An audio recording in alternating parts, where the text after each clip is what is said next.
बिस्मिल्लाहिर्रहमानिर्रहीम। अस्सलाम वालेकुम। हमने पीपीएससी मैथ्स लेक्चरर 2017 के ऑब्जेक्टिव स्टार्ट किए थे विद सॉल्यूशन। पार्ट फर्स्ट में हमने फर्स्ट 5 ऑब्जेक्टिव डिस्कस किए थे। आज हमारा पार्ट सेकंड है जिसमें हम नेक्स्ट एमसीक्यू डिस्कस करेंगे और इंशाल्लाह हम कंप्लीट पेपर 10 या 15 पार्ट्स के अंदर कंप्लीट कर लेंगे। तो चलते हैं नंबर 1 एमसीक्यूज़ की तरफ। तो नंबर 6 हमारे पास जो एमसीक्यूज़ है वो ये है, the unit matrix of order n has rank. कोई यूनिट मैट्रिक्स है हमारे पास जिसका ऑर्डर हमारे पास क्या है, n है, और उसका रैंक हमारे पास 0 होगा, n होगा, 1 होगा या नन ऑफ दीज होगा। तो यहाँ पे अगर फोकस करें तो हमारे पास यहाँ पे दो चीज़ें हैं। नंबर 1 हमारे पास यूनिट मैट्रिक्स है। यूनिट मैट्रिक्स से हमारे पास क्या होता है। नंबर 2 हमारे पास ऑर्डर क्या है, और नंबर 3 हमारे पास रैंक क्या है। इन तीनों चीज़ों को हम डिस्कस करते हैं। तो हमारे पास सबसे पहले हम देखते हैं कि यूनिट मैट्रिक्स हमारे पास क्या होता है। यूनिट मैट्रिक्स की अगर डेफिनेशन की बात करें तो यूनिट मैट्रिक्स हमारे पास डेफिनेशन कुछ इस तरह से होगी। यूनिट मैट्रिक्स जिसको हम आइडेंटिटी मैट्रिक्स भी कहते हैं, जो कि हमारे पास आई होता है। तो यूनिट मैट्रिक्स हमारे पास क्या है, having all the diagonal elements to be 1 and rest of elements equal to 0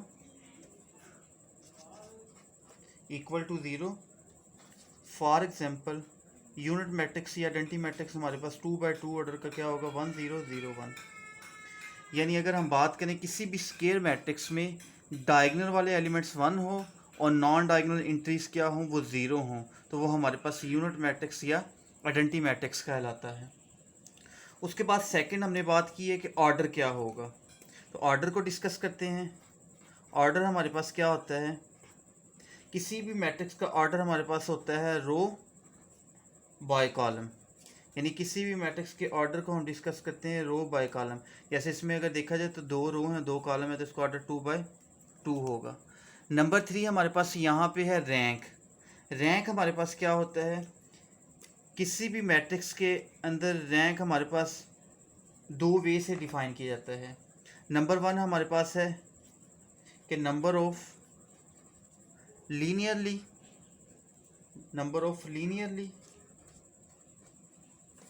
independent रोज या कॉलम। यानी इंडिपेंडेंट हमारे पास रो हो या हमारे पास इंडिपेंडेंट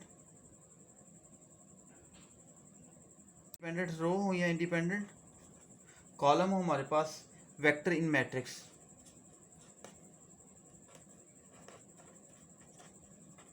नंबर 2 हम इसको डिफाइन करते हैं सिंपल कि हमारे पास जो number of non zero row in its row echelon matrix.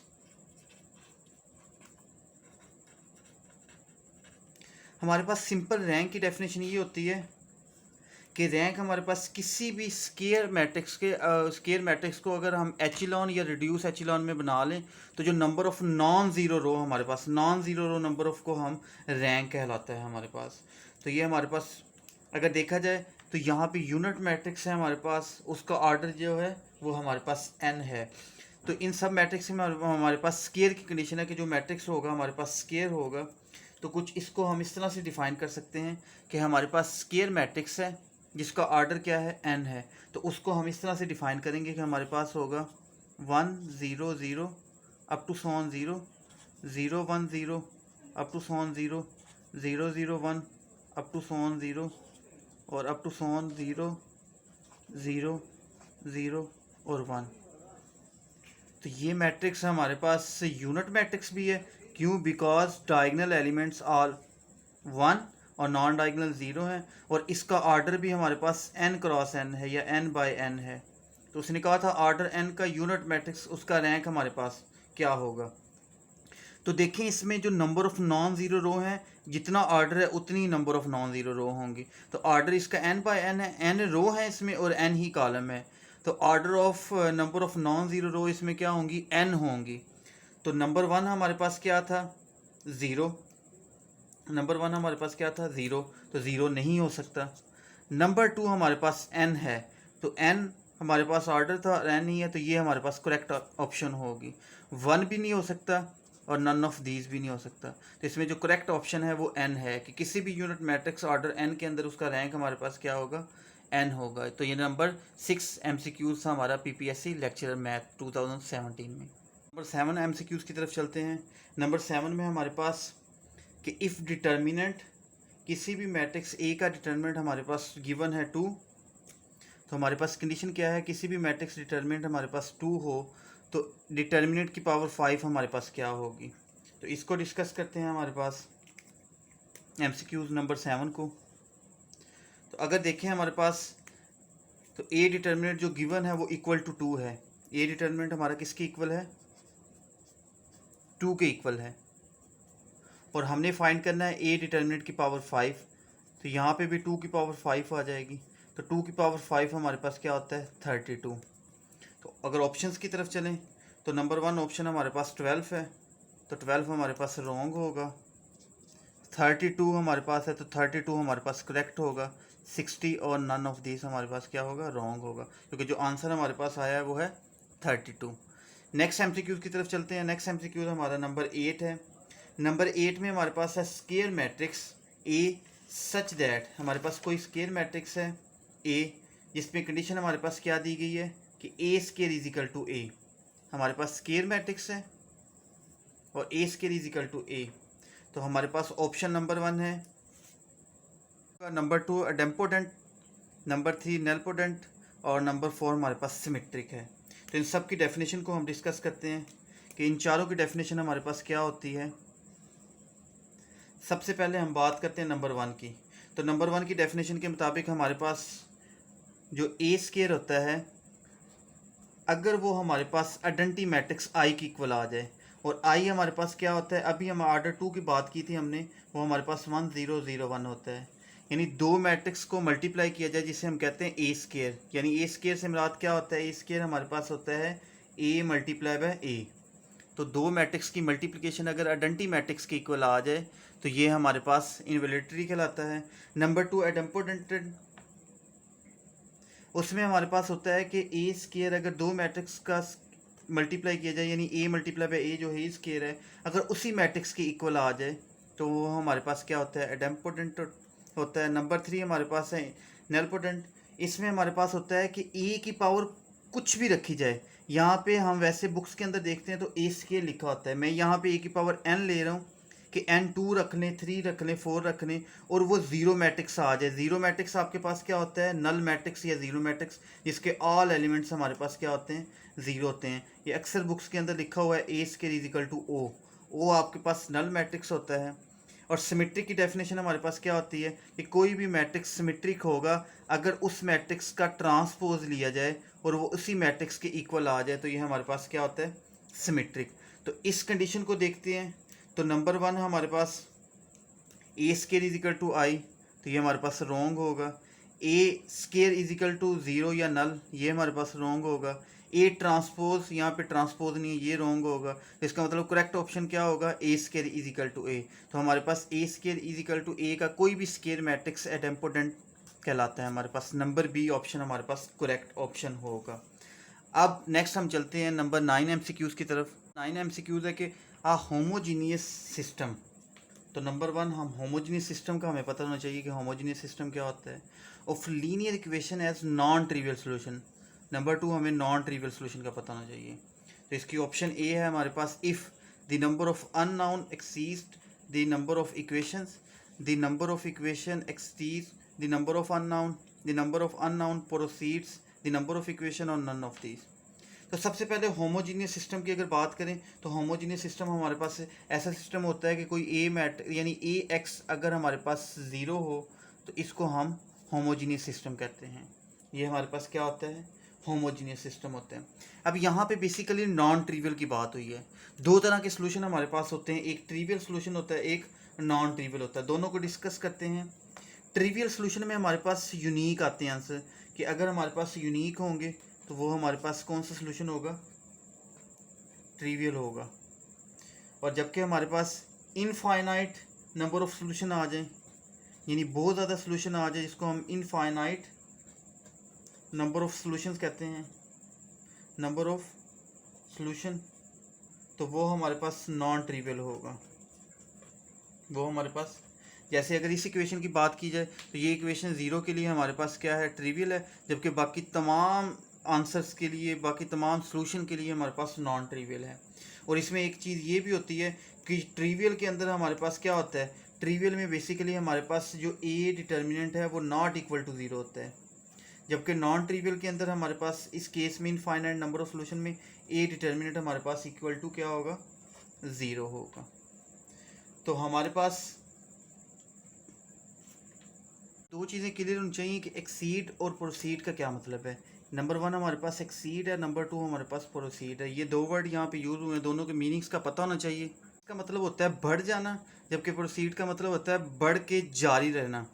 अब देखें हमारे पास यहाँ पे जो इक्वेशंस लीनियर है वो नॉन ट्रिवियल सोल्यूशन के अंदर वो हमारे पास बढ़ रही होंगी, बढ़ने के बाद जारी नहीं रहेंगी। तो ये प्रोसीड की वजह से ये वाला तो हमारे पास क्या होगा, रॉन्ग होगा। तो ये हमारे पास सी नंबर ऑप्शन जो है वो रॉन्ग है। अब हम नंबर वन ऑप्शन और टू को देखते हैं। इसमें हमारे पास है कि जो नंबर ऑफ अननाउन, अगर नंबर ऑफ अननाउन मेरे पास n हो और नंबर ऑफ इक्वेशन मेरे पास m हो, तो हमेशा किसी भी होमोजीनियस सिस्टम के अंदर, नॉन ट्रिवियल सोल्यूशन के अंदर हमारे पास नंबर ऑफ अननाउन जो होते हैं वो ग्रेटर देन होते हैं नंबर ऑफ इक्वेशन से। तो एक्सीड का मतलब है कि नंबर ऑफ अननाउन ज़्यादा है नंबर ऑफ इक्वेशन से। तो ये वाला हमारा यहाँ पे करेक्ट होगा। क्यों करेक्ट होगा, ए ऑप्शन हमारा करेक्ट होगा, बिकॉज हमारे पास जो n है, जो m है वो लेस देन n होना चाहिए। तो हमारे पास जो नंबर ऑफ इक्वेशंस हैं वो कम है नंबर ऑफ अननाउन से। जब भी हमारे पास नंबर ऑफ इक्वेशन कम होंगी नंबर ऑफ अननाउन से, तो वो हमारे पास सिस्टम ऑफ होमोजीनियस सिस्टम के अंदर नॉन ट्रिवियल सॉल्यूशन एग्जिस्ट करेगा लीनियर इक्वेशन के अंदर। जबकि यहाँ पे क्या था, नंबर ऑफ इक्वेशंस जो थी, जो n था हमारे पास वो ग्रेटर देन था m से। n जो हमारा m है जो हमारा वो ग्रेटर देन है n से। तो इस वजह से ये हमारे पास रॉन्ग है, ये भी रॉन्ग है हमारे पास। क्यों, क्योंकि नंबर ऑफ इक्वेशन हमारे पास m है और नंबर ऑफ अननोन हमारे पास n है। तो हमारे पास m लेस देन n होना चाहिए, या हमारे पास जो इस कंडीशन में ये भी है कि n अगर ग्रेटर देन m हो जाए, यानी नंबर ऑफ इक्वेशन ज़्यादा हो नंबर ऑफ अननोन से, तो ये हमारे पास नंबर ए ऑप्शन यहाँ पे करेक्ट होगा। अब हम MCQ नंबर 10 की तरफ चलते हैं। इसमें हमारे पास कोई मैट्रिक्स गिवन है जो कि हमारे पास है A is equal A minus B B A is invertible under matrix multiplication then its inverse. यहाँ पे इन्वर्टिबल अंडर मैट्रिक्स मल्टीप्लिकेशन इसका पता होना चाहिए, और इन्वर्स, दो चीज़ों का यहाँ पे पता होना चाहिए। तो हम सबसे पहले इन्वर्टिबल अंडर मैट्रिक्स मल्टीप्लिकेशन की कंडीशन को देखते हैं कि ये हमारे पास क्या होता है। कोई भी स्केयर मैट्रिक्स हमारे पास गिवन हो n क्रॉस n ऑर्डर में, a square matrix A order n cross n is said to be invertible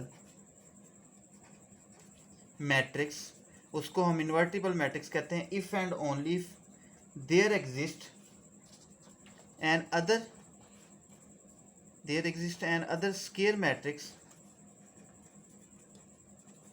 B n cross n such that हमारे पास A B equal to B A is equal to I हमारे पास आ जाए। तो ये हमारे पास इन्वर्टिबल की कंडीशन है। इन्वर्टिबल की डेफिनेशन थी हमारे पास कि दो मैट्रिक्स को अगर मल्टीप्लाई किया जाए और आंसर हमारे पास आइडेंटिटी आ जाए तो वो एक दूसरे के हमारे पास इन्वर्टिबल मैट्रिक्स के अंदर होता है। अब यहाँ पे हमने इन्वर्स की बात की है, तो किसी भी मैट्रिक्स के इन्वर्स से हमारे पास क्या मुराद होता है, इन्वर्स से मुराद है कि हमारे पास किसी भी मैट्रिक्स का इन्वर्स लेंगे तो हमारे पास एडजाइंट ऑफ ए, यानी उस मैट्रिक्स का एडजाइंट और उसका डिटर्मिनेंट। तो हमारे पास ये मैट्रिक्स था तो अगर इस मैट्रिक्स के एडजाइंट की बात करें, एडजाइंट में हम डायगोनल वालों की जगह चेंज करते हैं, जबकि नॉन डायगोनल के साइन चेंज करते हैं। तो डायगोनल वालों की जगह ए की जगह चेंज करेंगे, कोई फ़र्क नहीं पड़ेगा, जबकि नॉन डायगोनल के साइन चेंज करने से ये बी आ जाएगा और माइनस बी। जबकि डिटर्मिनेंट हमारे पास क्या होता है कि किसी भी मैट्रिक्स का डिटर्मिनेंट हम कैसे फाइंड करते हैं। डिटर्मिनेंट फाइंड करने के लिए हम स्ट्रेट लाइन यहाँ पे यूज़ करेंगे, और डेफिनेशन क्या होती है कि डायगोनल को मल्टीप्लाई करें माइनस नॉन डायगोनल को। तो ए स्केयर माइनस ये माइनस फार्मूले वाला बी बी स्केयर हमारे पास। तो ये ए डिटर्मिनेंट क्या आ गया, ए स्केयर प्लस बी स्केयर। तो नंबर 1 ऑप्शन की तरफ चलते हैं। तो नंबर 1 ऑप्शन हमारे पास रॉन्ग है, क्योंकि यहाँ पे A square plus B square divide नहीं है, तो ये वैसे ही रॉन्ग होगा हमारे पास। यहाँ पे A square plus B square तो डिवाइड में है, बट यहाँ पे जो बी है वो पॉजिटिव है, यहाँ पे जबकि नेगेटिव है, ये भी हमारे पास क्रॉस होगा। नंबर सी ऑप्शन की तरफ चलते हैं। तो नंबर सी हमारे पास A square plus B square भी है, ए बी भी है और माइनस बी ए, तो ये सेम है। तो इसका मतलब सी ऑप्शन यहाँ पे करेक्ट होगा कि किसी भी इन्वर्टिबल अंडर मैट्रिक्स मल्टीप्लिकेशन का इन्वर्स जो हमारे पास है वो इस तरह से एग्जिस्ट करेगा, जो कि आपके पास ये है। तो नंबर डी भी हमारे पास क्या होगा, रॉन्ग होगा। अगर आपको वीडियो अच्छी लगी है तो वीडियो को लाइक करें और मेरे चैनल को सब्सक्राइब करें। शुक्रिया। अल्लाह हाफिज़।